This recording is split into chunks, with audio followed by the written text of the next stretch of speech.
This comes to examples, okay? And I think that's where it starts to make more sense. Part 2.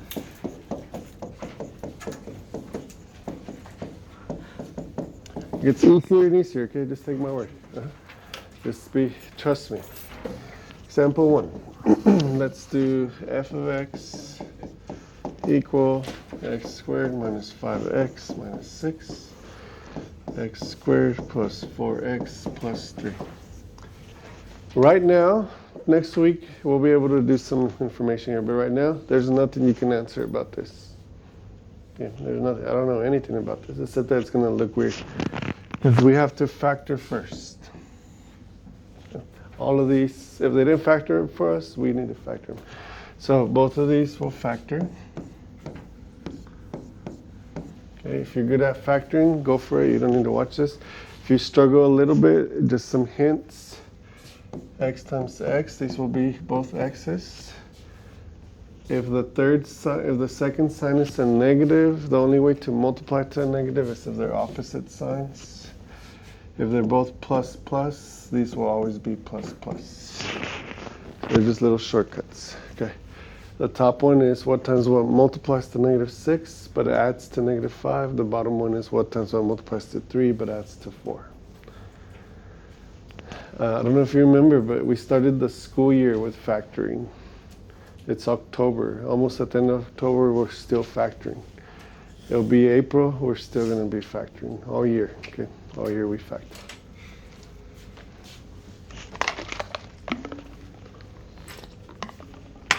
And I know some of us are faster, some of us are slower factoring. That's okay, but who already found the number? What times what multiply? Oh, just say my left. 1. Okay. Those multiply to negative 6, those add to negative 5. There's only 2 numbers that multiply to 3, right? You didn't have many options there. Okay. Okay, here we go, guys. Okay, so once you factor, the only thing that's going to slow you down on these is the factoring part, because that's the only thing. Everything else, the information is all there. Okay, so let's start answering questions. On this one, this is the first one we're going to do from top to bottom. What can x not be right here?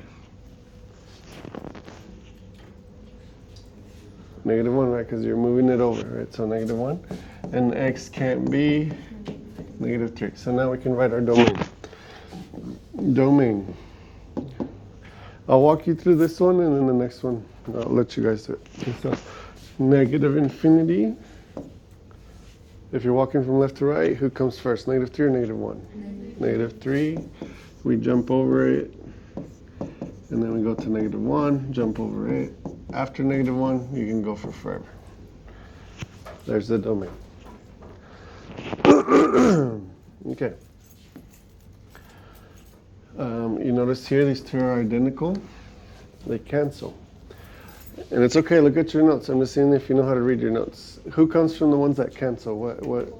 The whole. Okay, so let's answer that. It's a point. Okay. Remember, you're solving this, so it's not 1. It's negative 1 because you're doing. So it's negative 1. How do we find the y though?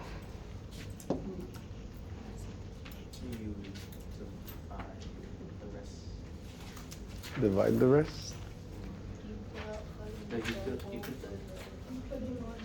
Yeah. Just make sure you understand your notes. The leftovers, right? So x minus 6, x plus 3 is your leftovers. After you crossed it out. So now you plug that x into that equation. So it's going to be negative 1 minus 6, negative 1 plus 3.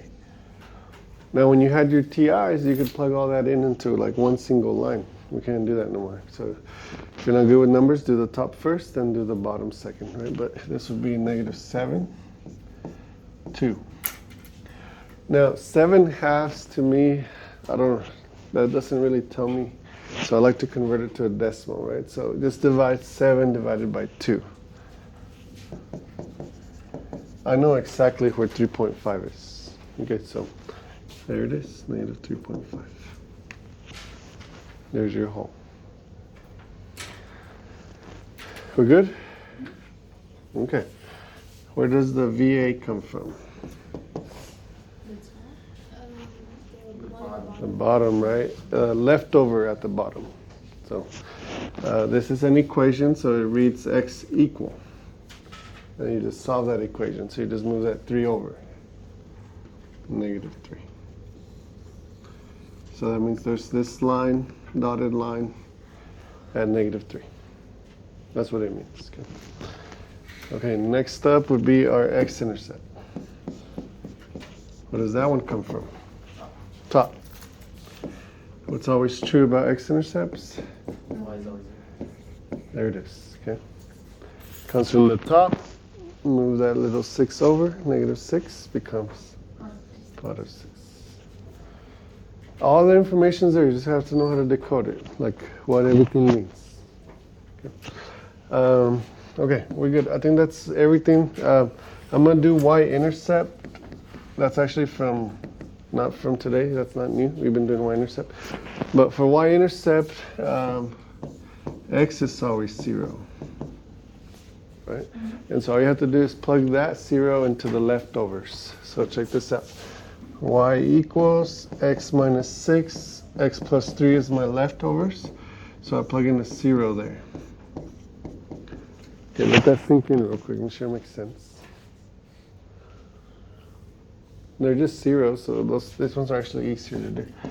-6 divided by 3 is -2. There's your y-intercept. It's just like yesterday, just like last week. Any equation, that's how you do y-intercept. You plug in 0. Okay. Questions, guys? What's confusing right now about this? Is there anything that's throwing you off? I know you need to practice, but is there something that you're like, I have no idea how you did?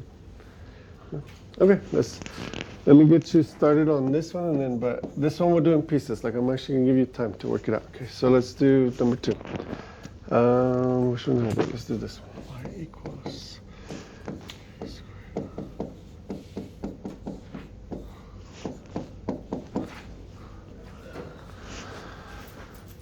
Okay, so 30 seconds here to factor. Okay, I'm gonna give you time on this one. Again, hint, if you need help, if it's plus plus, this will be plus plus. Always.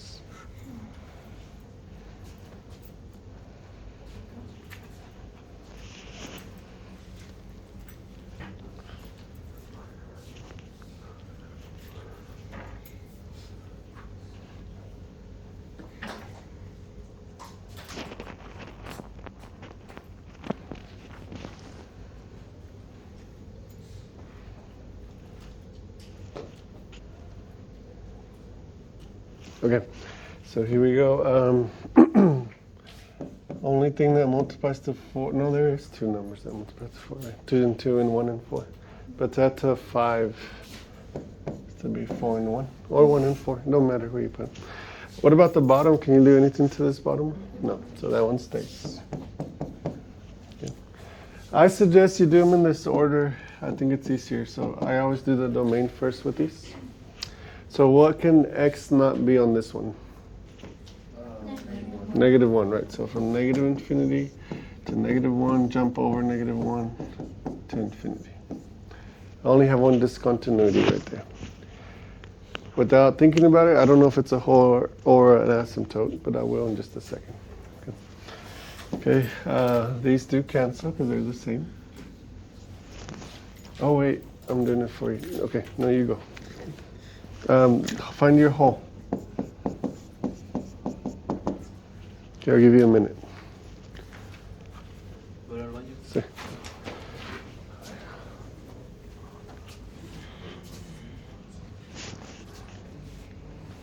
And it's okay, guys, to look at your notes like you're just learning. Okay, I don't expect you to know all the parts already. Look up at your super notes where everything's coming from.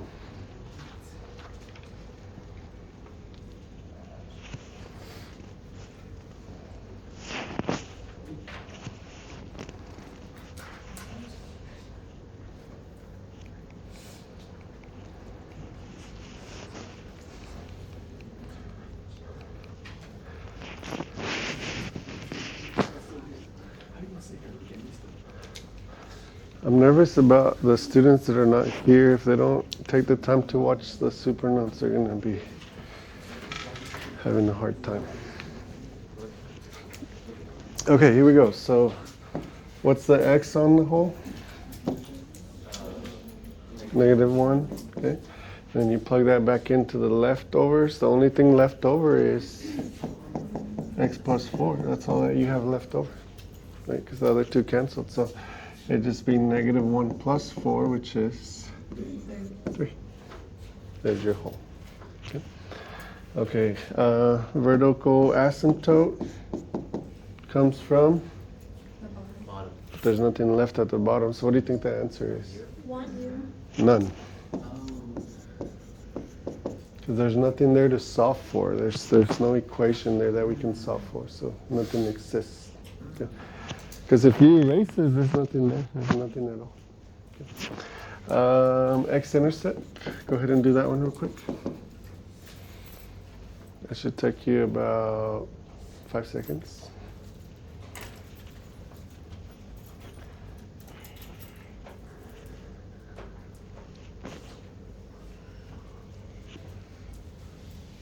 Okay, what's your x-intercept? -4. What's the y? 0. Okay. Right now, it's just slowing you down because like you're still probably a little iffy where everything's coming from. Once you get comfortable where everything's coming from, you're just like dissecting the thing. Okay. Y-intercept. This one came from the top, left over. Okay. Okay, just 30 seconds for your y-intercept.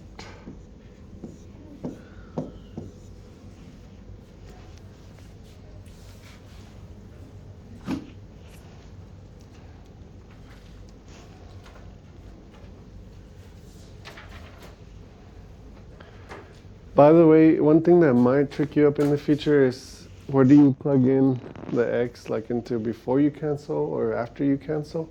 It don't matter. You'll get the same answer. But it's easier to plug in into the leftovers because it's less work. Okay, so I would do this. Y equals 0 plus 4 because you're plugging in a 0 for x, so just 4. You'd get the same exact answer if you plugged it to the original. There's all your answers, guys. All good. We good? Any question? No? Okay. Let's do as hard as they come. And they're not that bad, but just so you can have a hard example in there. Okay. F of x. And what I mean by hard, like all we can do to make it hard is the factoring. So if you can get past the factoring, it's the same. Okay, those of you that remember these, go ahead. Okay, if you need a little help, how do we factor these? These are the ones these are called a greater than 1 problems because those are greater than 1. You multiply the outside number, so that's 6. And that one would be -14. And you think of what numbers multiply to those numbers, but add to the middle numbers is how you do those, okay? And you also have to put 2x, 2x. A lot of students forget that part. I'll give you a little more time on this one because you have to think a little more.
Okay, I know that's not enough time for everybody, okay, but just so we have enough time to finish the problem.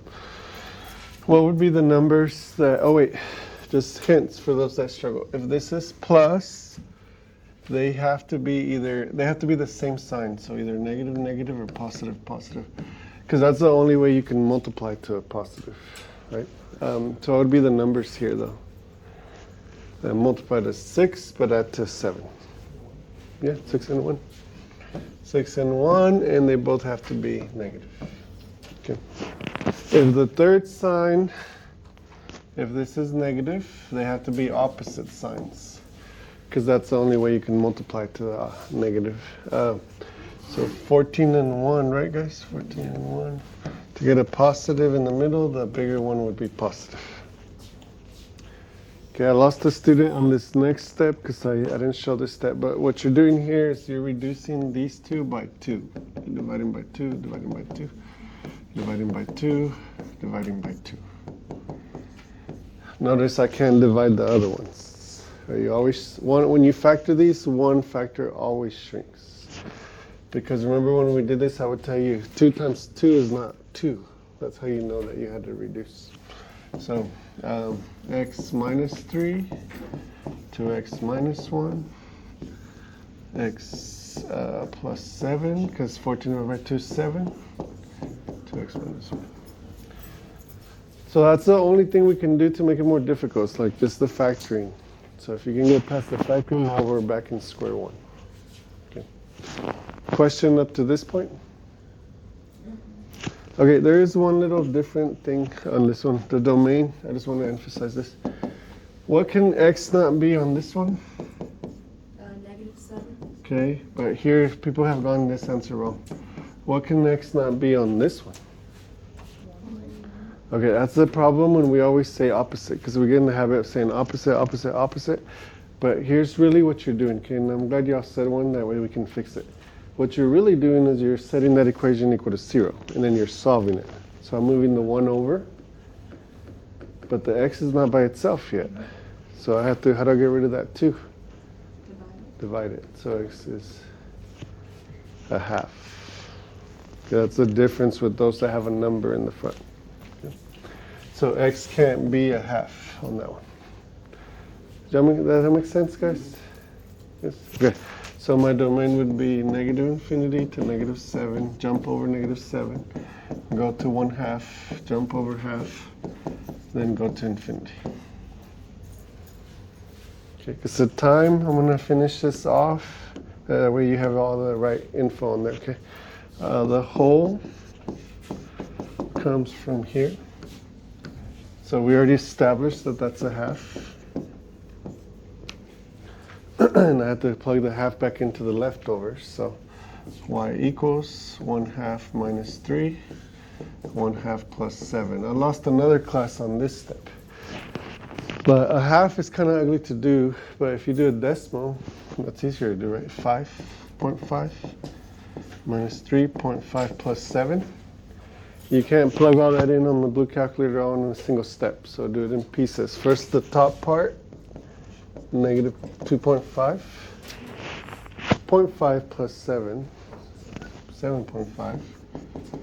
And then what in the world is that? You just divide it. You just divide on your calculator. 2.5 negative divided by 7.5. And you should get negative 0.3 repeated. Okay, let's get comfortable using that little calculator, bless you, with these. Okay, vertical asymptote, just again, I just need to finish, comes from negative 7 from the bottom that you don't cancel. X-intercept comes from the top. Y is always 0. What was the top? Is that a 3 up there? Yeah, 3. So negative 3, so you move it, positive 3. Last piece. What's the y-intercept? See who can do the math there in their head.